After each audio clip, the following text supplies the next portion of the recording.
Hello दोस्तों, कैसे हैं आप सब लोग। आशा है सभी अच्छे होंगे, आपके बेहतर भविष्य की कामना करते हैं। इस वीडियो में सीटेट का जो भी मेन टॉपिक है सीडीपी का, आपका जो 4 नियम सबसे अधिक महत्वपूर्ण पूछे जाते हैं, जो सिद्धांत, इसमें उसी चीज़ों को लिया गया है, उन्हीं चीज़ों को लिया गया है। जैसे कि आपका पियाजे हो गया, कोहलबर्ग हो गया, वाइगोत्स्की और चॉम्स्की के बारे में इसमें हम डिटेल से जानेंगे। और यहाँ से आपके प्रश्न पूछते हैं, तो वीडियो का स्किप नहीं कीजिएगा। जो सीटेट इस बार चाहते हैं कि हाँ 100% हमारा क्वालिफाइड हो, तो वो ज़रूर देखिएगा, आपका हो ही जाएगा। और जिन्होंने 1 से 2 बार सीटेट का एग्ज़ाम दिया है लेकिन उनका नहीं निकल पाया है किसी कारणवश, तो इसमें कोई ना कोई कमी होगी। क्योंकि आप लोगों ने पढ़ा होगा, हरिवंश राय बच्चन की एक कविता भी है, कोशिश करने वालों की हार नहीं होती। तो उसमें उसका जो लास्ट पॉइंट मुझे बहुत ही वो हमें इम्पैक्ट करता है। उसका वो जो लास्ट है स्टैंजा, उसको थोड़ा सा ध्यान में सुनिएगा और आई होप आप लोगों के लाइफ में भी इसका असर हो। देखिए, उसका जो स्टैंजा है लास्ट, उसमें लिखा गया है, हरिवंश राय बच्चन ने लिखा है, असफलता एक चुनौती है, इसे स्वीकार करो। शब्दों की गहराई में जाइएगा और उसको समझिएगा। असफलता एक चुनौती है, इसे स्वीकार करो। क्या कमी रह गई देखो और सुधार करो। जब तक न सफल हो नींद चैन को त्यागो तुम। जब तक न सफल हो नींद चैन को त्यागो तुम। संघर्ष का मैदान छोड़कर मत भागो तुम। कुछ किए बिना ही जय जयकार नहीं होती, कोशिश करने वालों की हार नहीं होती। और आपको क्या करना है, कोशिश करना है, लेकिन आपका कोशिश इस बार 100% होना चाहिए। क्योंकि ये जो आप एग्ज़ाम दीजिएगा, सीटेट का लास्ट एग्ज़ाम हो आपके लाइफ का, ऐसा समझिए।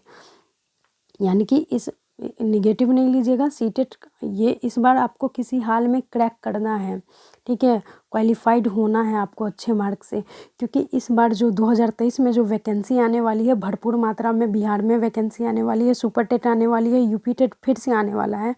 लेकिन सीटेट होने वाला है, सीटेट अगर आप क्वालिफाइड कर लेते हैं तो रीट वगैरह जो भी जितने दूसरे स्टेट में भी आप एज अ टीचर काम कर सकते हैं। लेकिन आपको पहले क्या करना पड़ेगा, सीटेट आपको क्लियर करना पड़ेगा। तो आई होप आप लोग इस बार क्वालिफाइड हो जाए, यही प्रार्थना करते हैं। चलिए स्टार्ट करते हैं वीडियो को। देखिए, ये जो है ये जो पियाजे के बारे में सबसे पहले हम लोग जानेंगे। आप लोगों ने पढ़ा होगा पियाजे ने क्या दिया है। इनका पियाजे का पहला पूर्ण नाम है जीन पियाजे, ठीक है। पियाजे का पूर्ण नाम होता है जीन पियाजे। और इन्होंने संज्ञानात्मक विकास का सिद्धांत दिया है। कौन सा सिद्धांत दिया है दोस्तों, संज्ञानात्मक विकास का इन्होंने सिद्धांत दिया है। ध्यान में रखिएगा, संज्ञानात्मक विकास का सिद्धांत पूछा है कि किसने दिया है, तो ये पियाजे भाई साहब ने दिया है। जीन पियाजे इनका पूरा नाम है। और ये स्विट्जरलैंड के निवासी थे, थोड़ा याद रखिएगा, क्योंकि कई बार एग्जाम में ये भी पूछा गया है सीटेट के एग्जाम में कि ये कहाँ के निवासी थे। तो ये स्विट्जरलैंड के निवासी थे, ध्यान में रखिएगा। ये देखिए, संज्ञानात्मक विकास का इन्होंने तो सिद्धांत दिया है, लेकिन संज्ञानात्मक विकास अब कहेंगे किसे, तो संज्ञानात्मक विकास हम उसको कहते हैं जो हमारे मानसिक प्रक्रियाओं से जुड़ा हुआ रहता है। यानी कि वैसी जो भी प्रक्रियाएं हमारे साथ घटित होती हैं या होती हैं, तो वो सभी प्रक्रियाएं जो हमारे मानसिक स्तर से जुड़ा होता है। जैसे देखिए यहाँ पे भाषा, चिंतन, स्मरण, ये सब हमारे मानसिक लेवल से जुड़ा होता है ना, तो ये क्या हो जाएगा, संज्ञानात्मक विकास हो जाएगा, ठीक है। इसमें यहाँ पर परिभाषा को देख सकते हैं कि बच्चे के सीखने और सूचनाएं एकत्रित करने का तरीका विकसित करना ही संज्ञानात्मक विकास है। जैसे भाषा, चिंतन, स्मरण, तो ये सब क्या हो जाएगा, ये मानसिक प्रक्रिया से, हम लोगों के मानसिक प्रक्रिया से जुड़ा है, तो ये क्या हो जाएगा, संज्ञानात्मक विकास के अंतर्गत ये आएगा। पियाजे के बारे में इतना जान लीजिए कि ये स्विट्जरलैंड के निवासी थे, इतना काफ़ी है और कुछ नहीं जानना है। देखिए, इन्होंने जो संज्ञानात्मक विकास का सिद्धांत दिया है, तो इसमें 4 चीज़ें इन्होंने महत्वपूर्ण बताई है। सबसे पहला तो अनुकूलन, जिसको एडेप्टेशन कहते हैं। तो इन्होंने बताया है कि वातावरण के अनुसार अपने आप को ढालना ही अनुकूलन है। होता है ना, वातावरण के अनुसार अगर आप ढल जाते हैं तो उसको क्या कहते हैं, अनुकूलन कहते हैं, है ना। और इसके अंतर्गत भी 2 चीज़ें आती है। पहला तो आत्मसातकरण और समायोजन। यानी कि आत्मसातकरण मतलब उस स्थिति में आप स्वयं को उसी हिसाब से अपने आप को क्या कर लेते हैं, एडजस्ट कर लेते हैं। कहने का मतलब वही है, अनुकूलन अलग अलग ऐसे ही दे दिया है, लेकिन आत्मसातकरण, समायोजन कहीं ना कहीं वही चीज़ें हैं। अब देखिए, इनकी दृष्टि में क्या है आत्मसातकरण। देखिए, आत्मसातकरण पूर्व ज्ञान को नए ज्ञान के साथ जोड़ना। जैसे देखिए, उजली बकरी देखकर बच्चा क्या करता है, बकरी बताता है। और अगर उसके सामने काली बकरी भी दिखती है तो बच्चा क्या कहेगा, काली बकरी वो बकरी है ना। देखिए, आत्मसातकरण पूर्व ज्ञान को नए ज्ञान के साथ जोड़ना, यानी कि पहले अगर आपने बकरी के बारे में बच्चे को बताया है, यानी कि बकरी उजली होती है, नहीं ऐसे बताया है आपने, बकरी के 4 पाँव होते हैं, ऐसे ऐसे जो भी होती हैं देखने में, उसका हुलिया बताइएगा। तो अगर बच्चे के सामने अगर काले रंग की भी अगर उस हिसाब से कुछ पड़ेगा, जैसे डॉगी उसने देख लिया, तो उसको भी वो क्या कहेगा, वो आत्मसात कर लेगा अपने आप को कि हाँ वो चीज़ें टीचर ने बताई थी कि ऐसे ऐसे है, तो वही चीज़ें वही हैं। यानी कि बकरी के बारे में आपने बताया, तो अगर किसी और चीज़ को भी देखेगी तो वो क्या करेगा, यानी कि बच्चे अगर देखेंगे तो क्या करेगा, बच्चा वही समझेगा कि वही चीज़ें हैं, तो उसके साथ वो आत्मसातकरण कर लेता है। फिर है समायोजन। देखिए, पूर्व ज्ञान में परिवर्तन करके वातावरण के साथ तालमेल बैठाना समायोजन है। जैसे देखिए, कुत्ते की मूछें देखकर, बिल्ली की मूछें देखकर उसे कुत्ता समझ लेना। यानी कि आपने बताया कि कुत्ते की मूछें होती हैं, और कुत्ते एक बार बच्चे को दिखा दिया कि हाँ ये देखो, इसमें कुत्ते की ये ऐसे है, कुत्ते की मूछें होती हैं। अगर फिर वो बिल्ली देखता है, और बिल्ली की भी तो मूछें होती हैं, अगर वो देखता है तो वो क्या करेगा, बच्चा समझेगा कि वो कुत्ता ही है, तो वो समायोजन कर लेता है अपने आप को उसी हिसाब से। फिर है संतुलन। संतुलन क्या होता है, इसके द्वारा बच्चा आत्मसातकरण और समायोजन के बीच जो प्रक्रिया होती है उसके बीच वो संतुलन कायम कर लेता है। स्कीम्स क्या होता है, व्यवहार को संगठित करके ज्ञानात्मक संरचना या बालक समान व्यवहार, जैसे उठना, ब्रश करना, नहाना, खाना, विद्यालय, जो नॉर्मल प्रक्रियाएं बच्चे करते हैं उसी को स्कीम्स कहते हैं। और स्कीमा से प्रश्न आया है, यहाँ से प्रश्न आया है स्कीमा क्या होता है। तो देखिए, स्कीमा क्या होता है, बालक के दिमाग में जो चीज़ें चलते रहती है उसका प्रयोग करके किसी वस्तु के प्रति धारणा बना लेता है। यानी कि किसी वस्तु के प्रति अगर किसी चीज़ के बारे में धारणा बना लेता है, जैसे आपने यहाँ पे पढ़ा होगा, वो उजली बकरी को देखता है, और फिर वो काला कुत्ता को भी देखता है, तो वो क्या करता है कि उसको बकरी ही समझ लेता है। तो वो कहीं ना कहीं ये स्कीमा का ही उदाहरण है। ठीक है, किसी वस्तु के प्रति अगर किसी चीज़ के बारे में वो धारणा बना लेता है तो वो क्या होता है, स्कीमा हो जाता है। अब चलिए देखिए, पियाजे जो हैं, जीन पियाजे, इन्होंने संज्ञानात्मक विकास की 4 अवस्थाएं बताई हैं। और सबसे पहला और महत्वपूर्ण अवस्था है संवेदी पेशी अवस्था, जो जन्म से 2 वर्ष का होता है। ये बहुत बार एग्जाम में आया है आपके सीटेट एग्जाम में, तो इसको ध्यान रखिएगा। पहला क्या है, आपको एग्जाम में क्या करेगा कि 4 अवस्थाएं दे दी जाएंगी, और उसको क्रम से सजाने के लिए भी बोला जाएगा, तो उसको याद रखिएगा। ये कई बार ये भी है कि ईयर पूछ दिया है कि कितने से कितने वर्ष में पूर्व संक्रियात्मक अवस्था होती है, कितने वर्ष में संवेदी पेशी अवस्था होती है, यानी कि कितने से कितने काल को संवेदी पेशी अवस्था के अंतर्गत रखा जाता है। तो इसको ध्यान में रखिएगा, बहुत ही महत्वपूर्ण है। आप सीटेट का एग्ज़ाम देने जा रहे हैं तो इसको पढ़ के अवश्य जाइए, मैं यही कहूँगी। देखिए, संज्ञानात्मक विकास की अवस्था के अंतर्गत सबसे पहला होता है संवेदी पेशी अवस्था। यह जन्म से 2 वर्ष का होता है। कितने वर्ष का होता है, जन्म से 2 वर्ष का होता है। सेंसरी मोटर स्टेज कहते हैं इसको अंग्रेजी में।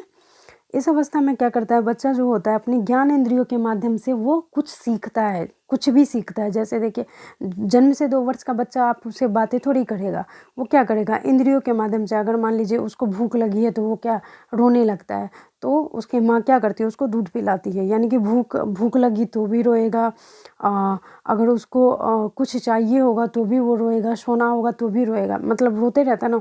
वो अपनी संवेदना की, अपनी इंद्रियों के थ्रू वो क्या करता है, अपनी बातें रखता है। यानी कि देखिए, देखना, सुनना, सूंघना, छूना, स्वाद लेना, ये सब अपनी इंद्रियों के द्वारा करता है। वो जाया नहीं कर पाता अपने बात को किसी के थ्रू। ठीक है, तो वो अपनी बातों को रखता है अपने इंद्रियों के थ्रू।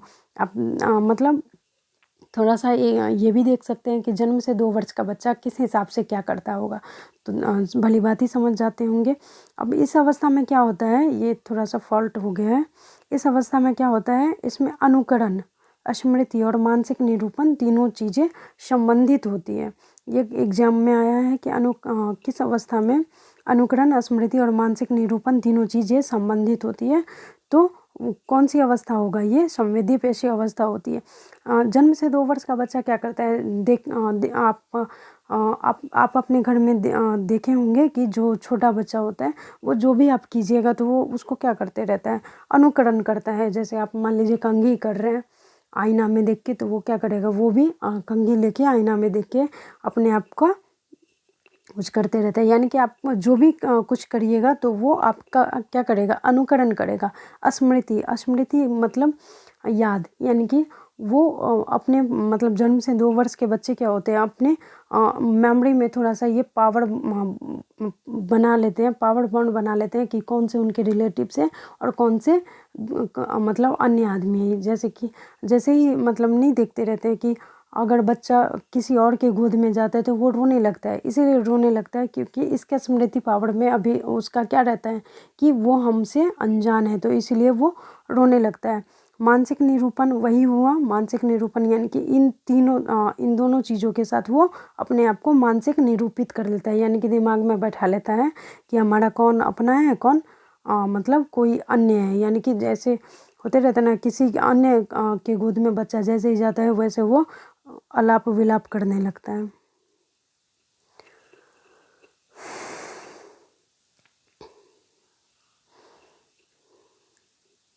अब है पूर्व संक्रियात्मक अवस्था। पूर्व संक्रियात्मक अवस्था में क्या होता है, देखिए यह अवस्था जो होती है 2 से 7 वर्ष की होती है।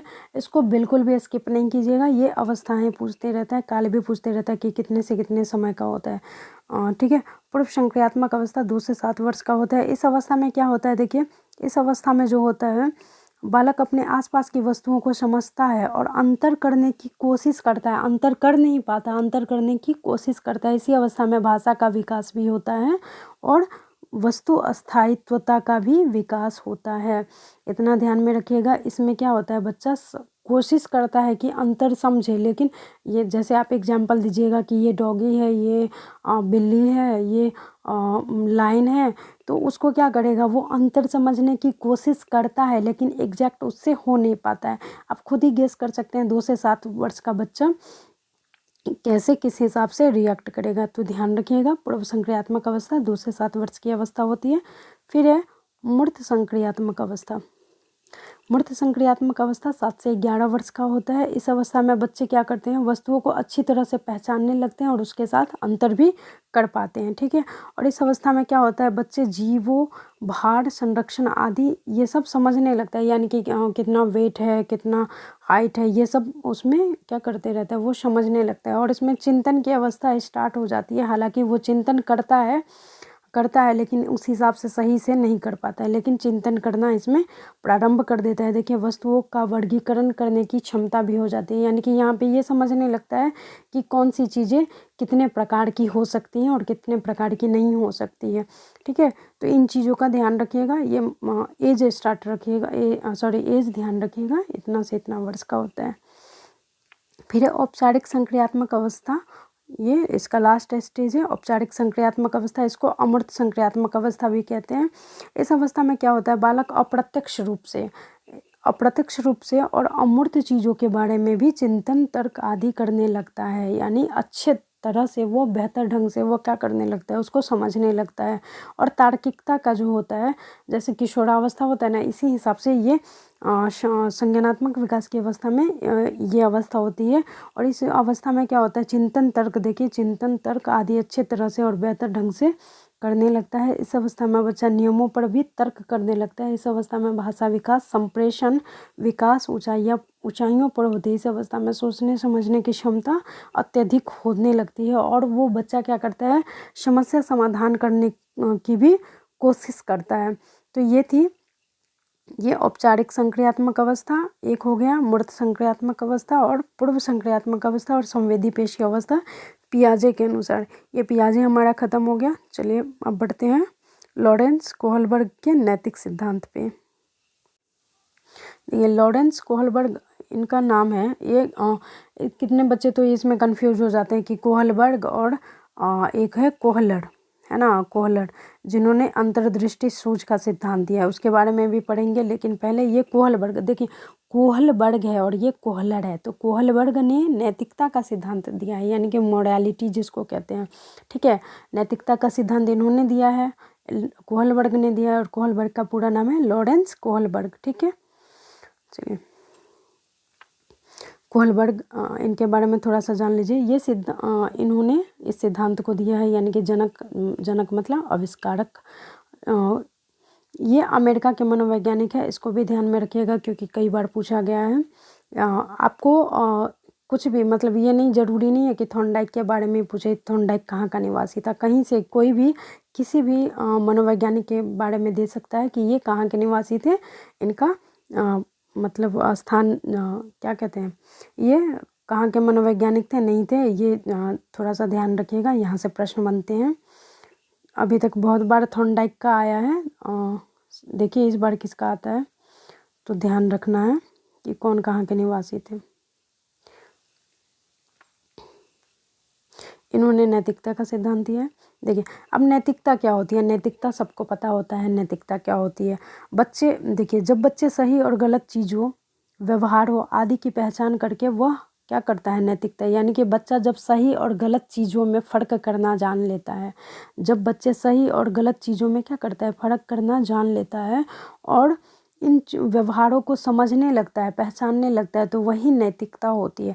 यानी कि जैसे आप बस में जा रहे हैं और बुजुर्ग खड़े हैं या महिला खड़ी हुई हैं, मान लीजिए जो थोड़ा सा क्या कहते हैं मतलब हेल्दी नहीं है, अनहेल्दी है, तो उसके लिए वहाँ पे बच्चा क्या करेगा, बच्चा अपनी नैतिकता दिखाएगा। या अभी हम ही लोग हैं तो हम लोग ही अभी क्या कर रहे हैं, हम लोग भी नैतिकता कहीं ना कहीं भूलते जा रहे हैं। तो इसीलिए ज़रूरी भी है कि शिक्षा सिलेबस में नैतिक शास्त्र को फिर से लागू किया जाए ताकि बच्चे में फिर से नैतिकता हो। आजकल बच्चे पढ़ रहे हैं, हम लोग भी पढ़ रहे हैं, नौकरी ले रहे हैं, लेकिन हम लोगों में नैतिकता की कहीं ना कहीं बहुत कमी है। कोशिश करें नैतिकता को अपने अंदर जगाएं। तो यहाँ पे क्या होता है कि गलत चीज़ों और सही चीज़ों के बीच अगर बच्चा पहचान जाता है तो वही नैतिकता होती है। यानी कि गलत चीज़ें अगर उसको बंद कर देता है और वो सही चीज़ें करने लगता है तो वही नैतिकता होती है। बच्चा अपने समाज से ही नैतिक और अनैतिक चीज़ों को जानता है। अगर समाज में मान लीजिए समाज में नैतिकता रहेगी तभी तो बच्चे सीख पाएंगे नैतिक करना, अनैतिक क्या है, नैतिक करना क्या है। ये सब बच्चे कहाँ से सीखते हैं, समाज से सीखते हैं। देखिए किसी की सहायता बिना स्वार्थ के करना ही नैतिकता है ना। हम लोग करते हैं, जो लोग करते हैं कमेंट करें, करना चाहिए वैसे। देखिए नैतिकता के अंतर्गत दो महत्वपूर्ण तथ्य हैं। इसमें सबसे पहला होता है नैतिक दुविधा और नैतिक तर्कना। इससे भी प्रश्न आया हुआ है। देखिए नैतिक दुविधा क्या होता है, जब सही या गलत के बीच निर्णय बच्चा ले पाता है, यानी कि क्या सही है और क्या गलत है उसके बीच अगर बच्चा अंतर कर पाता है तो वो क्या होता है, नैतिक दुविधा होती है। सॉरी हम गलत बोल दिए। नैतिक दुविधा क्या होती है, जब सही या गलत के बीच निर्णय नहीं ले पाता है, यानी कि सही चीज़ क्या है और गलत चीज़ क्या है, जब वो डिसीजन नहीं ले पाता है तो वो क्या होता है, नैतिक दुविधा होता है। और नैतिक तर्कना क्या होता है, जब बच्चा सही या गलत के बीच निर्णय ले सकता है, यानी कि जब नहीं ले पाता है तो दुविधा में फंसा रहता है और जब ले पाता है तो तर्कना हो जाता है। ठीक है, समझ गए। अब देखिए कोहलबर्ग ने नैतिक स्तर को 3 भागों में बांटा है और इसके जितने भी 3 भाग हैं उसके 2-2 स्टेप हैं। ठीक है, सबसे पहला है पूर्व परंपरागत अवस्था, इसका भी याद रखिएगा। देखिए सीटेट का एग्ज़ाम देने जा रहे हैं तो आप पढ़ के जाइए कम से कम, क्योंकि यहाँ से क्वेश्चन आपके 100% सिक्योर हैं। पूर्व परंपरागत अवस्था है पहला, और 4 से 10 वर्ष की यह अवस्था होती है और इस अवस्था को याद रखिएगा पाक रूढ़िगत नैतिक स्तर भी कहते हैं। ठीक है, इस अवस्था में बच्चे को सही गलत के बारे में पता नहीं चलता है। 4 से 10 वर्ष की जो अवस्था होती है बच्चे को सही और गलत चीज़ों के बारे में पता नहीं चलता है। इस अवस्था में नैतिक तर्कना दूसरों के अनुसार बालक अपनाते हैं, यानी कि बच्चे अगर दूसरे को देखते हैं ये गलत करते हुए तो वो भी गलत करते हैं, अगर सही करते हुए देखते हैं तो सही करते हैं, यानी कि अनुकरण करते हैं। इस अवस्था को 2 भागों में बांटा गया है।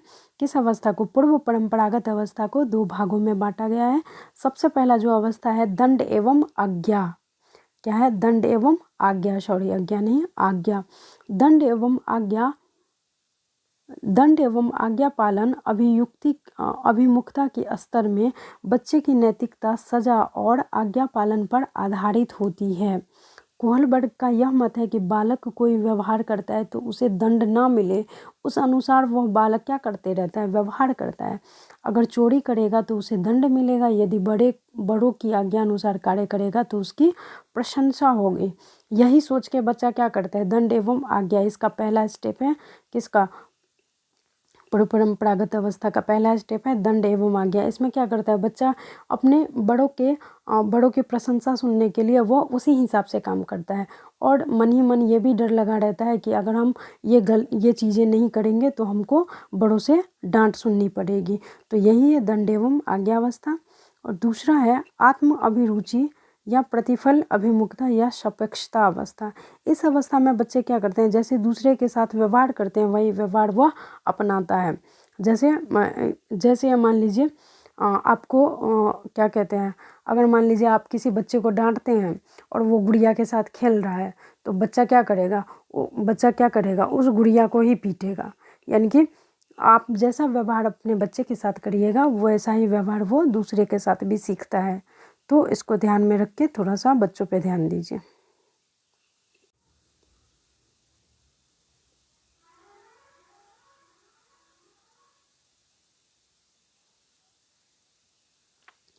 ये समझ गए परंपरागत नैतिक स्तर। इसमें क्या होता है, परंपरागत नैतिक स्तर में होता है कि इस अवस्था में बच्चे रूढ़िगत नैतिकता की अवस्था इसे कहते हैं। सबसे पहले तो ये याद रखिएगा कि यह 10 से 13 वर्ष का होता है और इसको रूढ़िगत नैतिकता की अवस्था कहा जाता है। और इस अवस्था में बालक क्या करते हैं, दूसरे के व्यवहार को सही समझ के, मानक मतलब वास्तविक समझ के, उसी के आधार पर वह सही को सही करते हैं और गलत को गलत चीज़ें समझते हैं और उसी हिसाब से वे अपना व्यवहार अपनाते हैं। ठीक है, और इस स्तर के अंतर्गत भी दो चीज़ें होती हैं। ठीक है, इस स्तर के अंतर्गत भी दो चीज़ें होती हैं। सबसे पहला होता है प्रशंसा की अवस्था। देखिए, इसमें होता है पहला प्रशंसा की अवस्था। इस अवस्था में बालक को अच्छा व्यवहार करना पसंद रहता है, क्योंकि बालक जानते हैं कि उचित व्यवहार करने पर उनके विद्यालय, आस पड़ोस विद्यालय तथा समाज के लोग प्रशंसा करेंगे और अच्छा लड़का या अच्छा लड़की बनने की इसमें होड़ होती है। और ये क्वेश्चन थोड़ा सा ध्यान में रखिएगा, ये क्वेश्चन कई बार आया है कि बच्चों में अच्छा लड़का या अच्छा लड़की बनने की होड़ किस अवस्था में होती है। तो ये होता है प्रशंसा की अवस्था में, है ना, प्रशंसा की अवस्था में होता है। और ये होता है परंपरागत नैतिक स्तर, यानी कि रूढ़िगत नैतिकता की अवस्था जिसको कहते हैं। ठीक है, ध्यान में रखिएगा, ये कई बार प्रश्न आया है। फिर है सामाजिक व्यवस्था के प्रति सम्मान की अवस्था। यह क्या होती है, यह नैतिक अवस्था की महत्वपूर्ण अवस्था होती है तथा बालक बालिका बढ़ चढ़ के इसमें क्या करते हैं, सामाजिक भागों में हिस्सा लेते हैं ताकि उनकी प्रशंसा हो सके। इस अवस्था में बच्चे नियम और व्यवस्था के प्रति जागरूक होते हैं। इस अवस्था को अधिकार संरक्षण एवं अभिमुखता भी कहते हैं, ध्यान में रखिएगा। फिर है उत्तर परंपरागत नैतिक स्तर। उत्तर ये लास्ट है आपका, उत्तर परंपरागत नैतिक स्तर। सॉरी, इसमें एज नहीं दिया है। ये आई थिंक 13 से 17 वर्ष हो जाना चाहिए, है ना। ये 13 से 17, इसमें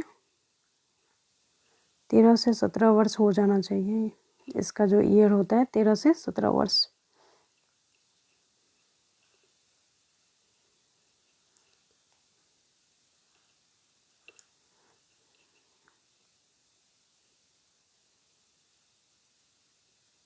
ये 13 से 17 वर्ष का होता है उत्तर परंपरागत नैतिक अवस्था। इसमें क्या होता है, इस अवस्था में बच्चे स्वयं से निर्णय लेने लगते हैं, यानी कि ये अवस्था कहीं ना कहीं किशोरावस्था को दर्शाता है। ये अवस्था में क्या होता है कि बच्चे स्वयं से निर्णय लेने लगते हैं। इसके भी दो चरण है। पहला है सामाजिक अनुबंध उन्मुखता। इसके अनुसार क्या करता है बच्चा, नियम जो बने होते हैं अगर वह सही भी है, लेकिन अगर उस नियम में से किसी का अहित होते रहता है तो वो उस नियम को बच्चा क्या करेगा, तोड़ देता है। ठीक है, इस अवस्था को बच्चा क्या करता है, तोड़ देता है और उसे जो सही लगता है वो वही करता है। फिर दूसरा है सार्वभौमिक नैतिक का सिद्धांत। इस अवस्था में क्या करते हैं बालक, दूसरों के लिए अपनी जान पर भी खेल जाता है। इस अवस्था में बालक अपने कार्य अधिकतर मन से ही करता है। होता है ना, जब हम टीन एज की जो अवस्था होती है, ये टीन एज की अवस्था है। इस अवस्था में क्या करते हैं, कुछ ज़्यादा ही बच्चे खुरापाती हो जाते हैं, यानी कि जो हम कहेंगे वही सही है, बाद बाकी दुनिया जाए भाड़ में, ऐसा लगते रहता है। और इनको ये भी लगते रहता है कि सारे जहाँ का ज्ञान इन्हीं के पास आ गया है और वो जो कर रहे हैं वही सही है, इनको यही लगते रहता है। तो यही है क्या कहते हैं, सामाजिक अनुबंध उन्मुखता का सिद्धांत और सार्वभौमिक नैतिक का सिद्धांत, जो उत्तर परंपरागत नैतिक अवस्था के अंतर्गत आता है। अब पढ़ेंगे वाइगोत्स्की का सामाजिक सांस्कृतिक सिद्धांत। ये हम लोगों का तीसरा चल रहा है। अब हम लोग पढ़ेंगे वाइगोत्स्की का सामाजिक सांस्कृतिक सिद्धांत। ये तीसरा टॉपिक है हम लोगों का। देखिए, ये ध्यान में रखिएगा कि सामाजिक सांस्कृतिक का सिद्धांत किन्होंने दिया है। तो सामाजिक सांस्कृतिक का सिद्धांत, अगर ऑप्शन में कहीं भी सामाजिक सांस्कृतिक दिख रहा है तो आपका ऑप्शन वाइगोत्स्की होगा। वाइगोत्स्की से ढेरों सारे प्रश्न आते रहते हैं, थोड़ा सा ध्यान दीजिएगा, बाद बाकी कोई दिक्कत नहीं है, हो जाएगा। सीटेट का एग्ज़ाम बार बार हम रिपीट कर रहे हैं, उतना हार्ड नहीं रहता है जितना आप लोग समझ के जाते हैं। और हाँ, जिन लोगों को ऑनलाइन प्रैक्टिस चाहिए तो वो यूट्यूब पे भी सर्च कर सकते हैं, नहीं तो आसपास के साइबर में भी चले जाइए, कुछ पैसे दे दीजिए, हो जाएगा आप लोगों का काम। थोड़ा सा बोलिए 5 मिनट के लिए हम लोगों को थोड़ा सा करने दीजिए, ट्राई करने दीजिए, प्रैक्टिस करने दीजिए। आप लोग गूगल पे सीधे सर्च करिएगा, गूगल पे सर्च करिएगा सीटेट। अगर मतलब साइबर कैफ़े में जाते हैं और वहाँ पे गूगल पे सीटेट सर्च कीजिए, वहाँ पे आपका सीटेट का वो क्या होगा, सारा का सारा साइट वो खुल जाएगा सीटेट का। वहाँ पे नीचे में लिखा होगा मॉक टेस्ट, मॉक टेस्ट पे क्लिक करिएगा। उसमें जिस हिसाब से आपका क्वेश्चन एग्ज़ाम में रहता है उसी हिसाब से आपका साइट पूरा उसमें आ जाएगा।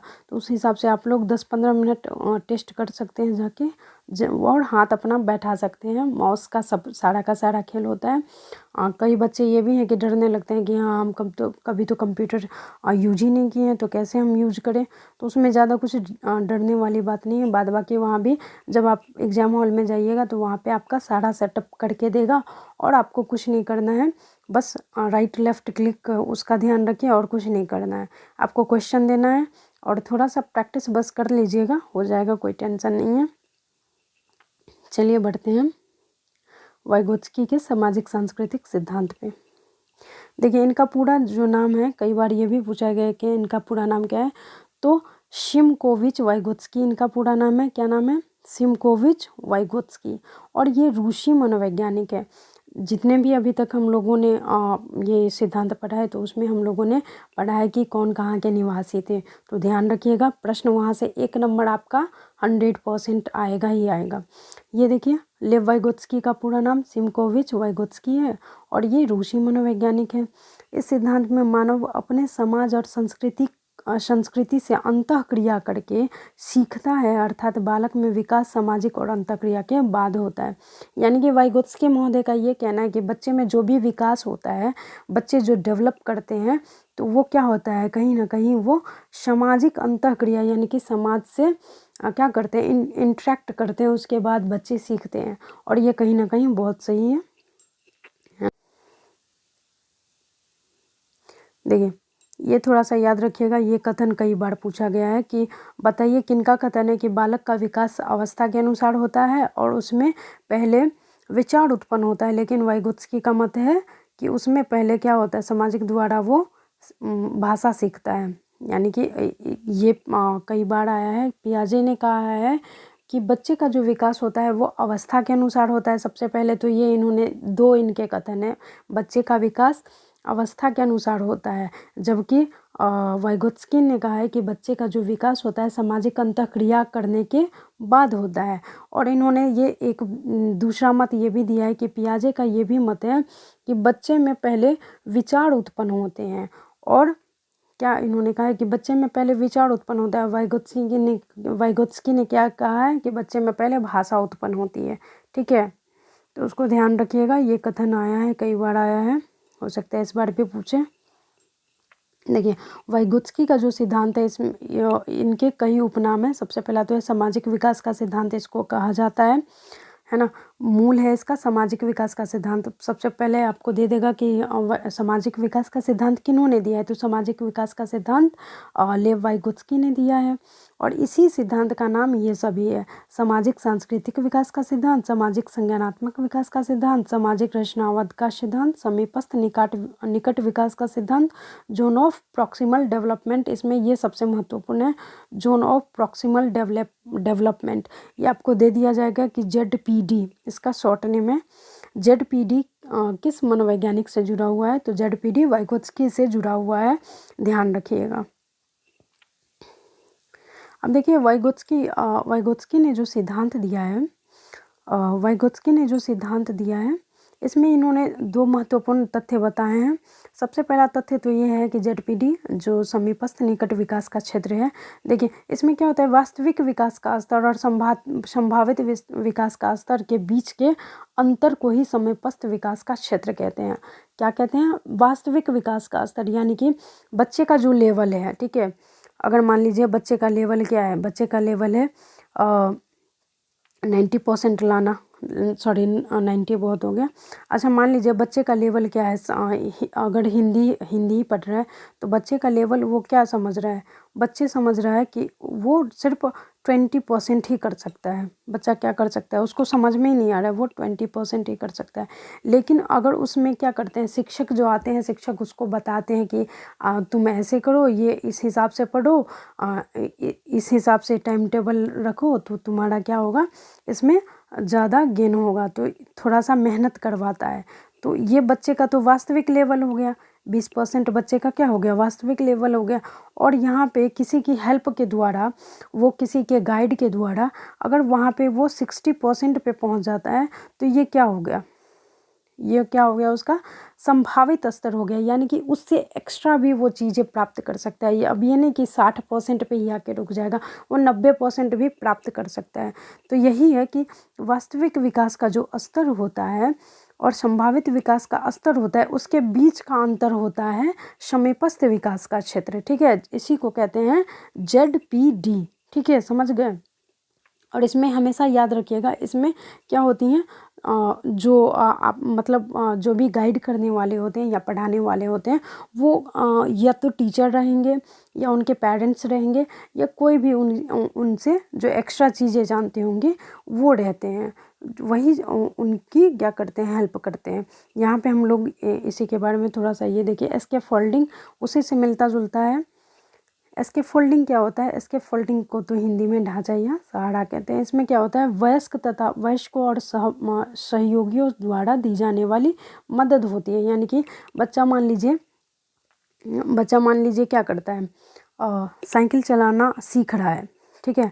अब वो साइकिल चलाना तो सीख रहा है, लेकिन वो क्या करता है, बच्चा कहीं ना कहीं फॉल्ट कर रहा है, कहीं ना कहीं दिक्कतें आ रही हैं, तो वो उसको उस हिसाब से वो अच्छे तरह से वो उसको हैंडल नहीं कर पाता है। लेकिन वहीं से क्या करता है, बच्चे को कोई मतलब ऐसे पर्सन मिलते हैं जो उनसे MKO हैं, यानी कि मोर नॉलेजेबल अदर पर्सन। ये हमेशा क्या होंगे, मोर नॉलेजेबल अदर पर्सन मतलब क्या होता है, जो बच्चे से ज़्यादा जानते हैं या आपसे जो ज़्यादा जानते हैं, तो उसी की हेल्प लीजिएगा ना आप, ना कि आप उन आदमी से थोड़ी हेल्प लीजिएगा जो आपसे कम जानते हैं।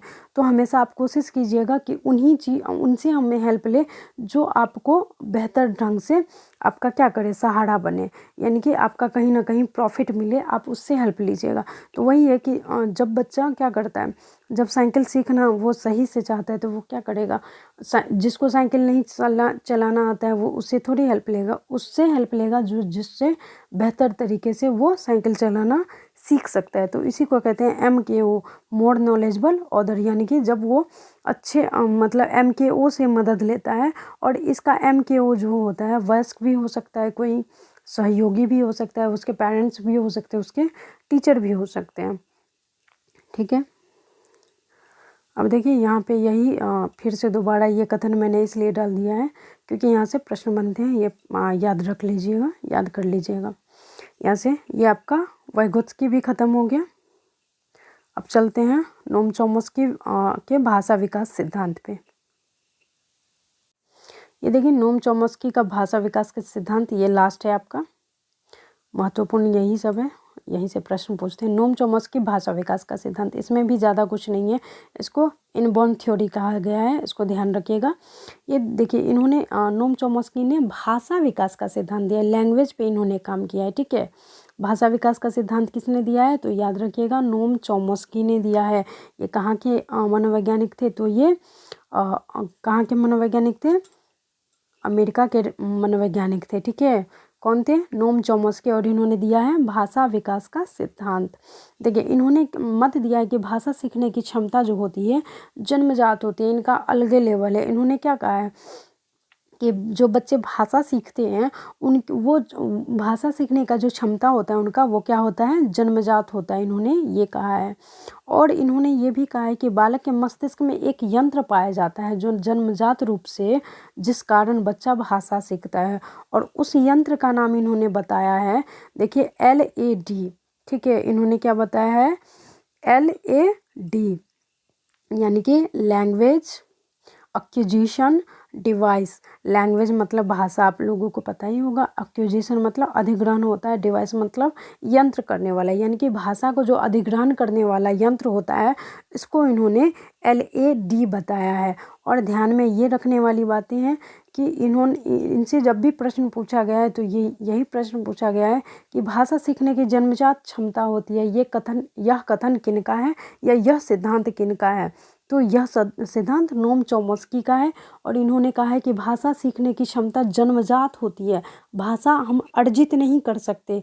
ये हमारा कथन नहीं है, ये नोम चॉम्स्की का कथन है, ये ध्यान में रखिएगा, जन्मजात होती है इनके कथन से। और इन्होंने ये कहा है कि LAD रहता है, यानी कि लैंग्वेज एक्विजिशन डिवाइस होती है, ये थोड़ा सा ध्यान रखिएगा। इन्होंने, अगर प्रश्न बनता है नोम चॉम्स्की से तो यही बनता है कि जन्मजात क्षमता होती है और LAD के बारे में पूछा जाता है, और ज़्यादा महत्वपूर्ण चीज़ें नहीं पूछी जाती हैं यहाँ से। और इसमें जो महत्वपूर्ण होता है, इसमें जो महत्वपूर्ण होता है, देखिए इस सिद्धांत को ये इसमें कुछ चीज़ें महत्वपूर्ण और भी हैं। इसमें क्या है, सार्वभौमिक व्याकरण का इसे सिद्धांत भी कहा गया है, यानी कि यह जो सिद्धांत है नोम चॉम्स्की का भाषा विकास का सिद्धांत, इस सिद्धांत को सार्वभौमिक व्याकरण का सिद्धांत भी कहा जाता है। और इसके आधार पर क्या करता है बच्चा जो व्याकरण सीखता है, तो वो व्याकरण सीखने का क्षमता भी जन्मजात होता है।